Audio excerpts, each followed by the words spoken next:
Joel Embiid referred to the Celtics as a quote-unquote super team and said if he goes 5 for 20, the Sixers get blown out, suggesting Jason Tatum can get away with an off night because he has so much more help. So now that the Sixers have added Paul George, Caleb Martin, Eric Gordon, and Reggie Jackson, and Andre Drummond, to Tyrese Maxey and Kelly Oubre and Joel Embiid, Rachel, how much closer are Embiid Sixers to the super team Celtics? They're definitely closer. There's no question about it. And by the way, he's not wrong. No lies detected. The Celtics were a super team in this style of NBA, because it used to be that a super team was 3 mega stars and then whoever is the rest of the roster. You can't win like that in today's NBA. Yes, you need at least 2 really exceptional players at the top of the roster, but after that, as long as you fill in with really good role players all the way through, not just, you know, the top 3, but all the way 3 through 8, basically, that's how you're a super team in today's NBA, and that's what the Boston Celtics did. So I don't have any problem with what he said. He's right that in the past, if he went 5 for 20, that team was cooked. But you're right, they're not like that anymore. And I am so excited to see this Paul George, Maxey, Embiid partnership. I do think that Daryl Morey did another magician's job of picking up some excellent other role players. Yeah. Caleb Martin, I still don't even know what happened with Miami in that situation, but it was a great pickup by the Sixers. So I just think that when you look at what they've got, they are a threat to the Boston Celtics for this season. Boston's still the favorite. They're the reigning champions, but the Knicks got closer to them. The Sixers got closer to them. I think the Bucks are being underrated right now. I think they're going to come back much better this coming season than they were last season. And now they are armed for bear, right? The Sixers are, because they have these guys together. Of course, the mantra is assuming health. I mean, that's, you know, it used to be trust the process in Philadelphia. That was the, you know, the mantra. Now it's assuming health, they could contend for the spot in the finals. So the Celtics are a 10. Then what are the 76ers? A 7? That's a good question. Is a 7 close to a 10? I mean, I'd put them at maybe at least an 8. So an 8 is closer to you than the 7, obviously, right? Especially since last year, they were not a 7 or an 8 in closeness. And I understand what Embiid is doing in 5 or 20, and if it was me, you know, we'd lose. You lose because your butt can't stay healthy. Thank you. That's number one. True. That's first and foremost. Yeah. Because if you're not healthy, the Sixers ain't going nowhere regardless. So it all starts with the health side of things. Because even if he was healthy last year, when he started out the season, looked like he was getting ready to be the MVP with a runaway. Tyrese Maxey caught fire and continued to stay consistent. Embiid was missing. Without Paul George, if Embiid is in the lineup and he's healthy, they close to the Celtics regardless. They're close to the Celtics regardless because he's the one individual outside of Joker at the big position there's nothing you can do with. When he's in shape, he plays both ends of the floor. He creates problem on the perimeter. If he decides to step out and knock down an open 3, he's a 90-some% free throw shooter. He's going to always be at the line. His resume, if he's healthy, is going to be ridiculous. Yes. But then when you add Paul George to the equation, you close the gap a little bit. But what's that chemistry going to look like?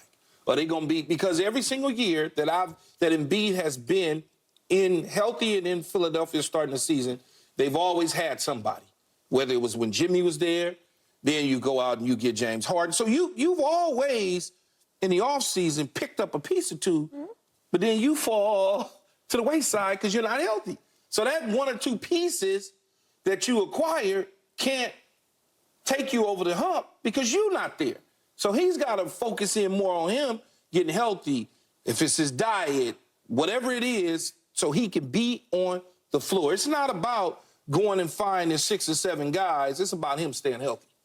It's about him being healthy because by far you saw what he did on one leg against the Knicks. Yeah. He was out there on one leg against the Knicks, and for that, he was balling to me. Yeah. But if he had 2 legs, imagine what that would look like. Yeah. Okay. Rachel, I appreciate and agree with every point you made. There's no lie detected here, no lie told. I just didn't want to hear him tell it because you're better than that.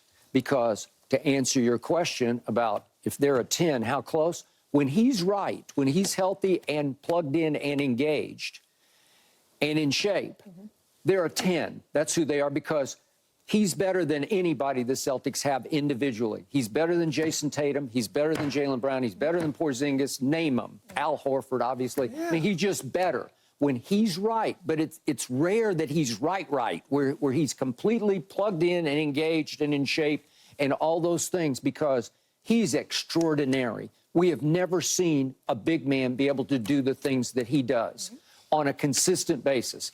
Because just the free throw shooting alone, I've never seen anything like it before because so many stars have trouble shooting free throws. He just goes up there and just easy swishes them like he does it in his sleep, like he could shoot it behind his back and make it. Like it doesn't bother him at all. He's going to get at least and he's going to get a bunch of 10 them. to 12 points a game just on free throws. At the free throw line. He's going to lead the league in free throws attempted, and he's going to shoot 90-ish%.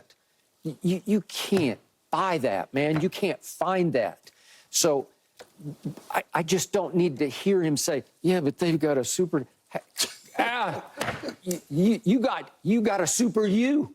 You got a super you. I got a super team. They got a super team. Come There's on, nothing we can do about it. Yeah, come on. We've talked about this. Paul George is a multiplier. That's how I always talk about him, right? He's not just an addition. He's not just bringing another skill set or another position. He is going to multiply Tyrese Maxey. He's going to multiply Joel Embiid. And it's not just in terms of the on-the-court stuff and making their lives easier and giving them more openings to the hoop. It's also about health. And PG talked about it in his press conference yesterday. We've talked about it for months on this set. The idea that Joel Embiid doesn't have to be in the game, doesn't have to be the guy, and that's what I think you heard him saying with that, oh, if I go 5 for 12. He has been under so much physical pressure in terms of the defensive attention that he gets and also mental pressure. Yeah. It's some of the things that have forced him back from injury early, and then he's gotten more hurt because he felt this mental pressure. I got to be in there. I got to do it. I got to prove people I'm tough. He doesn't have to do that with Paul George there. And I think that is going to be a huge weight off of him, again, both mentally and physically, because he's going to get beat up a lot less. He's going to have more room. If he needs to take a day off for health reasons, he can do that, knowing that PG is there. I just think that when he sits there and he expresses that frustration, yes, it's a little bit, you don't need to hear it right now from him. Go out on the court and do it. I totally get that. But it has been such a long-standing thing, and I think he is so relieved now that Paul George can do those kinds of things for him. I think it's just all coming out. At the beginning of the season this past season, the start of the season, when you talk about the NBA and basketball out the East, you mentioned Milwaukee, Philadelphia, Boston, and you had an if, because what happened to Boston with Miami. You knew Boston would be good, but Philadelphia was in that conversation without Paul George because of Embiid.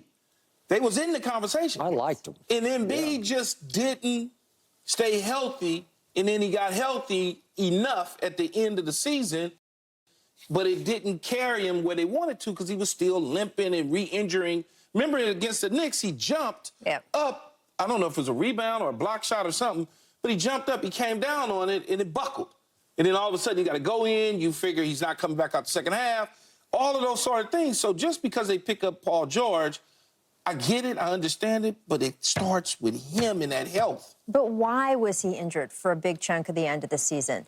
It wasn't because of the initial injury. He had a pretty just sort of minor injury, the kind that all guys have at some point during the season.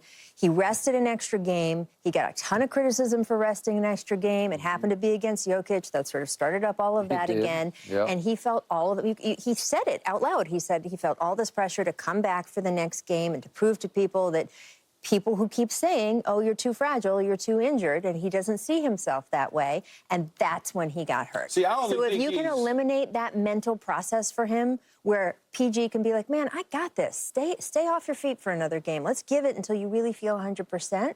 He's not going to have that whole back of the season or that performance against the Knicks when he's hurt because he never would have gotten hurt that way in the first place.